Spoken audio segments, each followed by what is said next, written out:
with a raise of hands, how many of you are actually in the product market fit phase at this point? You're trying to achieve product market fit. Raise your hands. Okay. How many of you have already achieved product market fit? Wow. Okay, that's a big crowd. How many of you are like aspiring entrepreneurs, just starting off? Okay, sweet. So we got a nice mix today. We'll talk a lot about like product marketing fundamentals. It's going to be jam-packed with a lot of like data as well as things that you can take away. So feel free to kind of take down notes. A little bit about myself. Well, that was covered, so let's skip this altogether. So we're going to do this in 30 minutes. What is product marketing? When to actually start product marketing? Because you need to have these things in place. And then the ingredients for product marketing success. So what is product marketing? So I feel like the way product marketing is defined in larger companies is quite different from the way it's defined for startups. So if you see on the left-hand side, product marketing in some sense is the process of selling products to existing customers, okay, within large enterprises. So it sits in the mix of product marketing and sales. And you have these product marketing folks who will help with like branding, with positioning for the sales guys or the peoples so that they can actually sell to clients. Whereas for startups, product marketing in some sense is the process of actually taking your first-time users to like revenue-generating users down the funnel. So you guys see this funnel? So it's the first time you actually attract users, you retain them, and then finally convert them. And the objective is actually after converting them, you want to make sure they refer new users onto your platform. So when do you start like marketing? I feel a lot of like startups start quite early in this phase. It's like, okay, I built this prototype, let's go all out and like get some customers, right? So the first thing you need to do to actually go all out with product marketing, and how I'm defining product marketing here is for scale, okay, where you're willing to invest in like marketing dollars, is when you've achieved product market fit. So how many of you have seen this curve, or this graph rather? Familiar? Okay, so you have happiness on the y-axis, and you have time on the x-axis. If you look at it, I'm sure a lot of you kind of go through this phase. It's like, okay, I have this awesome idea, right? What do I do next? So there's this initial enthusiasm. And then after some time, like reality kicks in. And Aditya spoke about that in terms of like co-founders leaving, you haven't achieved product market fit, you have to go through a lot of experimentation and pivoting, right? And then you need to hit this point called product market fit. Basically, you have a product that fits the need of a market, okay? And more the overlap between the two, that means greater value that you're providing. And that's when you can scale, okay? So the first thing is you need to achieve product market fit. How do you know if you've actually achieved this? Let's quantify it. So how would you feel if you could no longer use this product? So this is one question you want to ask all your users, okay? How would you feel if you could no longer use this product or service? And you have 4 options.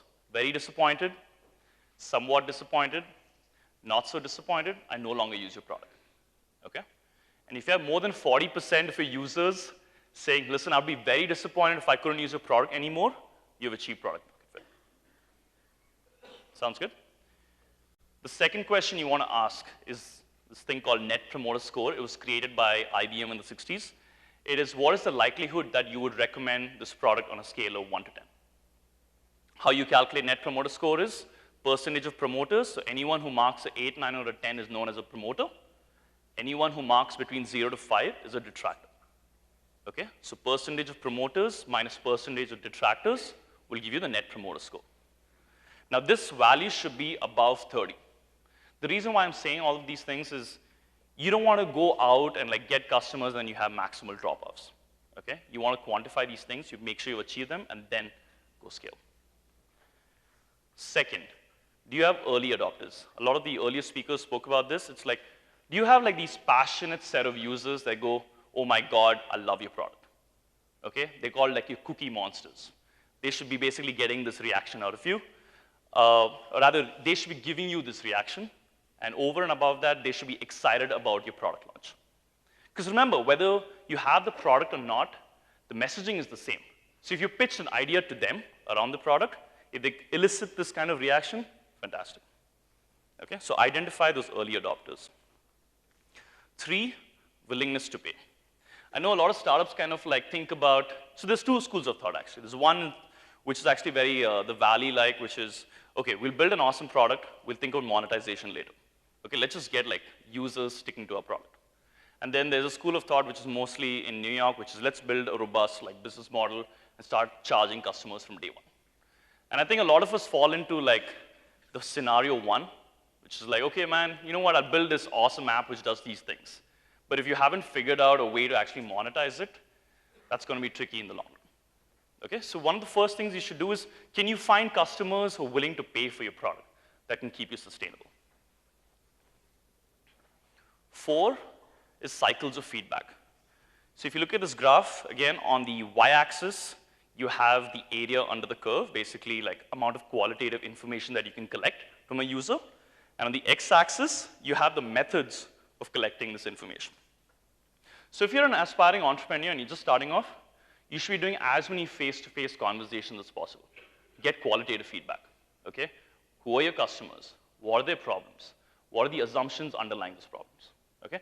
As you start honing in on certain patterns, like, okay, I believe my customer has this specific problem, then you can slowly start moving down the slope, okay? So there's usually a way where, like, I mean, I feel like a lot of startups also start off by saying, let's build a landing page and test this. Now, the thing with landing pages is, yes, you'll get like very yes or no results. You drove 100 people to your site, 2 people signed up. You don't know why, right? So you want to know why those 98 didn't sign up, start out with those face-to-face conversations. And that'll only happen if you're doing cycles of feedback. So far, so good? And finally, you have an optimized funnel. What I mean by an optimized funnel is, let's say you're an app, okay? So you put your app in the App Store, and you start driving people to the App Store. And the flow of your product is, you have an app, you download the app, you create an, let's say you log in using Facebook, or you create an account using your email, and then the next step is, let's say they have to perform an action on the app. So if it's Spotify, they have to play a song. If it's Tinder, let's say they have to swipe left or right, right? So if you drove 100 people to the App Store, okay? How many people finally converted into performing that action? Are you measuring that every step of the way? And if you see maximal drop-off, let's say from drop-offs from like point A to point B, okay, you need to figure out why are we having these drop-offs. Don't do any marketing till you've actually figured out these reasons by getting as much qualitative feedback. So now, let's assume you have these things in place, you optimize your funnel. Now we're going to talk about how we use these key concepts, let's say, at Shutterstock. So Shutterstock actually had this educational product called SkillFeed. This is something we're going to talk about. So SkillFeed the reason why I say was is it actually shut down last year, but it did almost $1.8 million in annual revenue before shutting down. So I'll come to the reasons why it shut down, but essentially what is SkillFeed is, it's a marketplace where you can consume any kind of content. So you imagine you have 17 different subjects, creative subjects and technical subjects, okay? So like web development, entrepreneurship, Java, health and wellness, cooking, all of that. And then you can consume any content on the platform as a SaaS product, so like for $19 a month. And if you want to buy the annual subscription, it's $99 a month. And how the flow of this product worked was you come onto SkillFeed, if you liked what you saw, you can sign up for the free trial. So we'll ask you for your email address, and the next step is we'll ask you for your credit card directly if you want to sign up for the free trial. Complicated? Not so complicated? Okay. So how did we do each of these, or how did we integrate each of these ingredients within Shutterstock? So the first thing as a startup that you guys should be doing is setting business goals. Now, we at Shutterstock, okay, we're a public company, fine, so you have like analysts setting like these are the goals that you need to hit, which kind of trickle down into your internal goals. But right, like, as a startup, you don't have those kind of issues. You need to figure out what are the kind of goals that you want to set to take you to a specific position 6 months from now or 12 months from now. So actually talking to this one of these startups based out of Delhi, and they're called Mr. Phone. They've been actually doing extremely well. So you compare 2 phones, any 2 smartphones, and with like specifications. So they launched in Jan, and they had 50,000 downloads with $0 in marketing. So they didn't spend any marketing budget. I mean, they spent any money on marketing, and they got 50,000 downloads. So now they're trying to get into an accelerator. Okay, so they're talking to all these accelerators, and one of the accelerators were like, you get to 100,000 downloads, and then we'll consider you at this much. They came up with like this random goal, right? This other goal that they could have had is like, okay, we're 3 of us, we're spending approximately, let's say, 50,000 rupees on like server and on our sales on a monthly basis. How much money do we need to make to stay sustainable?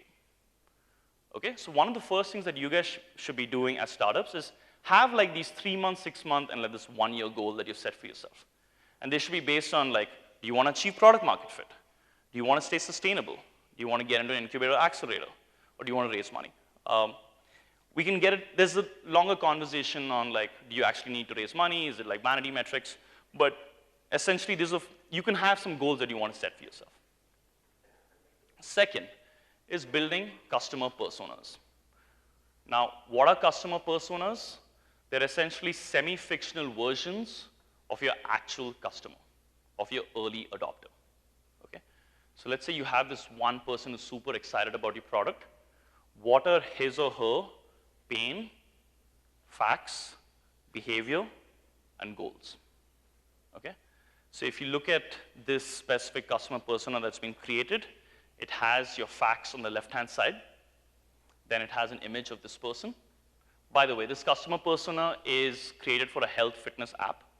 Okay, so it kind of lists down what is his goals to cut down on like unhealthy eating habits, and then his frustrations. These are the brands and technology. Basically, all this relevant information around this customer persona.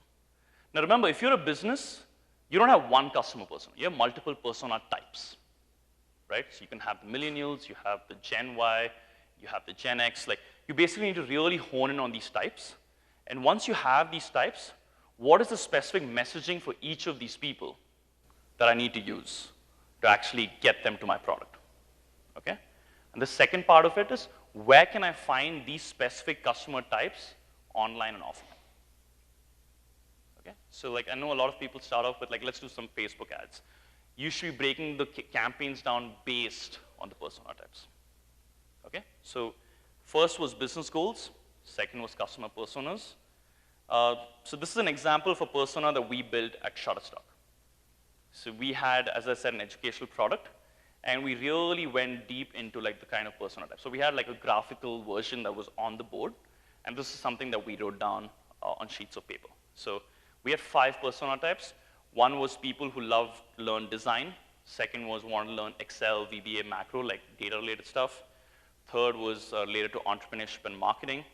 4 was web development, and 5th was like creative stuff. Okay? So now it's like, okay, now we have these 5 persona types. What kind of campaigns that we can run to like specifically target these kind of people? This is another example of how we built our customer personas. Is we took our most active users, we took their names down, found these people on LinkedIn and Facebook, took as much publicly available information that was available, and built these persona types. Third, so you've set your business goals, you've built your customer personas. The third one is we implemented tools for tracking. Okay? So a lot of like these tools that are publicly available that startups can use, it's actually free. But this is something we use. Obviously, there's Google Analytics for overall user behavior. We use Intercom for drip campaigns and customer support. There's SEMrush if you want to do competitive analysis of like the kind of keywords that are being used by your competitors. We use Kissmetrics for individual user behavior. For startups, I would recommend you can use either Heap or Mixpanel to actually get like, to dive down deep into specific users and what they're doing. Crazy Egg for heat maps, and then Bounce Exchange for A/B testing. Okay? And finally, following a process. I think if there's any form of takeaway that you want to get out of this, it should be the process that we followed. Okay? So the first thing is the onboarding, identifying your onboarding process and what are the metrics associated with it. So as I said earlier, for skill feed, the first page is your landing page that you would come at. Okay? The second step was we would ask you for your email address or create an account. The third step was give us your credit card information. And then after you give us your credit card information, after the 7-day free trial, you'll convert into revenue generating users. Okay? So once you have this funnel kind of set up for your product, what are the metrics associated with it that you actually want to capture? So we said, okay, at the top level, we have like our landing page. We want to know what our bounce rates are. Bounce rates are basically number of people coming to your site, not going to any other page, and leaving immediately. Okay? How many new visitors do we have? Similarly, from the acquisition, from step 1 to step 2, what's the conversion percentage? Step 2 to step 3 is CPL, which is cost per lead. How much are we spending to acquire that one person who signed up for the free trial? And then finally, you have DAU and MAU, which is daily active users and monthly active users. And then finally, your revenue generating users, what is our cost to acquire that one customer? And then LTV being lifetime value, how long does a user stay with us? Okay? So once you have your onboarding process set up, decide what are the metrics that you want to capture. And once you have those metrics that you want to capture, the tools that I just spoke about earlier, those are the tools that you should be implementing. Okay, we can talk about a lot of tools offline as well. Okay, so once we implemented the tools, this is the data that we got. Okay, so let's assume you have 50,000 people coming to your platform. So if you look at this funnel, on the right-hand side, then in orange, are your visitors. Okay, and the one in green is your conversion percentage. So let's look at on the right-hand side. So we had 50,000 people coming to our site on a monthly basis. Okay, but only 20% of them actually gave us an email. Okay, I would say it's a decent drop-off, around 10,000. So we have now 10,000 email addresses. But from the time they give us the email to the credit card, we had only a 10% conversion. Okay, so like we had like 9,000 people's email address, but we didn't have their credit card information. Okay, so big drop-off there. And finally, the ones who actually signed up for the free trial, only 45% of them actually converted to revenue-generating users. So we have this funnel, right? Now, as a team, we can decide, okay, what's that metric or what's that area of improvement that we want to focus on? So we can say, okay, let's focus on step 2. Let's try to make sure from 10,000 people, can we make it 5,000 people? Can we increase the conversion percent from 10% to 50%, right? Similarly, on the left-hand side, what I've written is your cost per lead was $35. So that was our target, saying we need to find channels and do things such that any kind of marketing effort, we shouldn't be spending more than $35 to get one free trial user. And then finally, those are the other values, so cost per acquisition as 57, lifetime value is 95, and churn being 20%. Basically, 20% of the users will leave from month 0 to month 1. Okay, so we analyzed data. We found there were certain areas of improvement.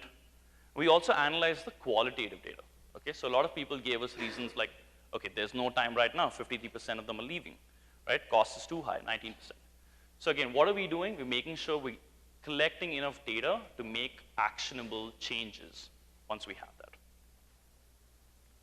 The third step is once we have data, we have analyzed it, we say, okay, these are the areas of improvement. Let's brainstorm as many hypotheses or brainstorm as many things that we can do to affect that metric. Okay, so we put everything on Pivotal, so you guys can use Trello, whatever be the tool, and then we ran experiments. Okay, a lot of experiments. So I'm going to give you a few examples of the kind of experiments that we ran, which helped. A lot of things that failed that I actually didn't make the presentation. But one of the things that we tried to do to increase the number of people signing up for the free trial was create drip campaigns. So drip campaigns are automated like behavioral campaigns based on the actions they perform on the platform. So if you, let's say, browse marketing courses, you would get 8 emails over 30 days around marketing to say, okay, from a marketing analyst or marketing manager, these are the courses that you should be taking. Okay, so this worked. Second is, a lot of people said, 53% of the people say, hey, listen, we don't have any time right now for your platform. So we ran experiments on extending the free trial from 7 days to 30 days versus 60 days, and the 30 days trial won. These are the kind of A/B tests that we ran. So on the top of the funnel, you want to run in your marketing channels as many tests related to branding. That's basically your images, your messaging, and then at the bottom of the funnel, it's like a larger set of experiments. So if you look at this, we ran an A/B test of like skill feed, which is develop entrepreneurial skills versus be an entrepreneur. Okay, and if you look at it, we had, be an entrepreneur had a lot more social validation compared to develop entrepreneurial skills. The other thing that we try to do was increasing the number of leads, that is people coming from the top. So we use this lead gen platform called Bounce Exchange. And we ran this over 65,000 tutorials on the left. Is basically one kind of messaging, and then start building your skills as another kind of messaging. And we had a plus 13% conversion for 65,000 tutorials on the left. We did old design versus new design kind of experiments. The new design won twice. So we had a 13% conversion over 6.5%. Okay, so remember, these are all examples that I'm giving you in terms of experiments that we ran on the top, with a lot of experiments that we ran at the bottom as well. Okay, the experiments on channels. So we have over 20, 25 different like paid and free channels that we can use to finally like get users to your platform.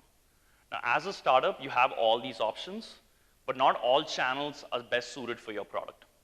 Okay, the important thing is there'll be few channels that will work really well for you, and few channels that actually didn't work for you at all. Okay, so we tried like all these channels that I've written down. We actually tried them. Okay, and the channels, only 9 out of the 22 channels were actually effective for us. When I say effective, our cost per acquisition being $35, all these channels helped us achieve those targets. The rest of them actually exceeded those targets. So this is the key takeaway that I want you guys to maybe use in your startups if you can as a process. First is analyze current data. Okay, so if there's any data that you're collecting, great. If you're not collecting any data, make sure you're implementing the tools to collect the data. Okay, the second step is identify the areas of improvement. What do I want to focus on? Oh, I feel like there's a big drop off here. How can I improve that? Okay, so once you've focused on that, brainstorm as many ideas to improve that metric, and then run those experiments. And when you run that experiment, measure the results, the one actually that end up doing really well, okay, double down on that. Can we spend more time and money on there? Okay? The ones that actually don't end up doing well at all, pivot. Count that as a result that didn't work. So Noah Kagan, he runs this, he runs SumoMe, this platform. He says that 84% of the experiments that he runs fails. Okay? So it's important that you don't give up and you keep running these experiments. Let's round this off with culture. So this is something that we did at Lean Startup Machine as well as at Shutterstock. We had something called Testing Thursdays. So all of us will sit together and run one experiment each on Thursday. Okay, so we'll define this is our hypothesis, this is our success criteria, how to best run that experiment. And then we'll analyze the results in a week. We call them Analyze Wednesdays. Okay? The other thing about product marketing, I use the 80-20 rule a lot. So when you're talking about marketing, you should be spending 80% of your time optimizing. So I have growth, how do I increase it to plus 20%, plus 30%. But you should be spending that other 20% of your time trying to find how do I get something go from X to like 3X to 5X, okay? And that's something that you guys should be sitting together and figure out what's that disruptive thing that you can do that gives you that local maximum, okay? Invite customers regularly into your platform. Invite them like to your office spaces if you can. Like we used to call customers to our office, buy them lunch, talk to them. And if you're going to, so you work out of a co-working space as well. So we'll say, okay, we'll pamper you with these things. Why don't you come to our office and we would like to talk about the product. And the ones that are passionate will show up, okay? If they're not willing to travel all the way, call, pick up the phone and talk to them, okay? Daily stand-ups. I've seen this happen in my own life where, like if you're not doing, let's say, especially if you're working with someone remotely, if you're having calls once a week, there isn't like this maximal efficiency. But initially, if you have like these daily stand-ups, then you can slowly say, okay, from daily stand-ups, let's do twice a week or thrice a week. Okay, so make sure there's a little more structure when you're starting off. Then after that, you can like taper off. And finally, do not give up. I think Aditya brought up a very interesting point in terms of growth and product marketing at the end of the day is trying a lot of stuff. So make sure you keep persisting on that and don't give up. Cool. So if you want to email me, that's my email. If you want to check out my course, that's at growthspartan.com. And that's my Twitter handle.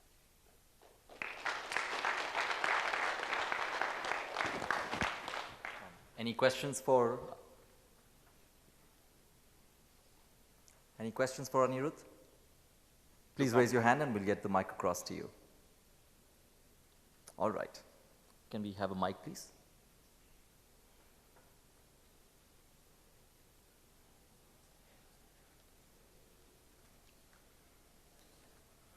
Hi there, this is Irshad.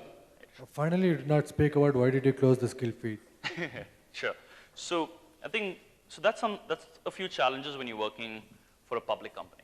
So you have like very aggressive goals in terms of what you're trying to achieve, okay? And you're spending a lot of marketing dollars trying to achieve that. Now, if you're a startup and you're bootstrapped, you don't have like investor pressures, right? You don't have people like public pressures to actually hit those goals. So you can actually take a step back and do a lot of these pivots. And personally, we were fighting the product market fit game with trying to hit those revenue goals. So it made sense. Now Shutterstock has multiple products. It made sense to take those marketing dollars and spend it in products that they actually had, which are doing exceedingly well. All right, we have time for one more question. Can we just get the mic across? We can take that question offline, but we'll just have one question. Hey, Anirudh, thanks for sharing a lot of valuable information. Just a practical question, like you've been in the industry for a while, and for sure you would have hired a lot of talents in your team. Can you share some tips, like hiring right, can't say right, like very good, talented people for the marketing team, especially the digital marketing and promotions? Sure. I mean, I think anything outside of marketing, you should ask Aditya Sood, but related to marketing,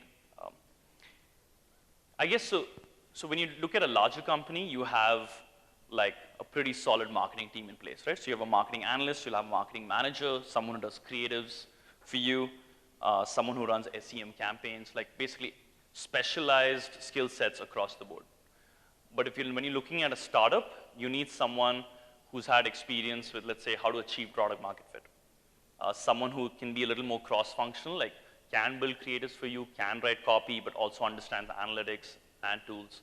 So if your question is how do you find those people, I don't know as well, but you need to look for those cross-functional kind of skill set. Someone who's worked in pre-product market fit phase and taken that company to post-product market fit. It's not as important to have like a specialized skill on one channel, like someone who does just media buying. That's not as important as a prior experience. Cool. Also, do have your teams check out Growth Spartan, the course itself. Anirudh, thank you so much for coming and sharing valuable lessons with us. Thanks. Thank you.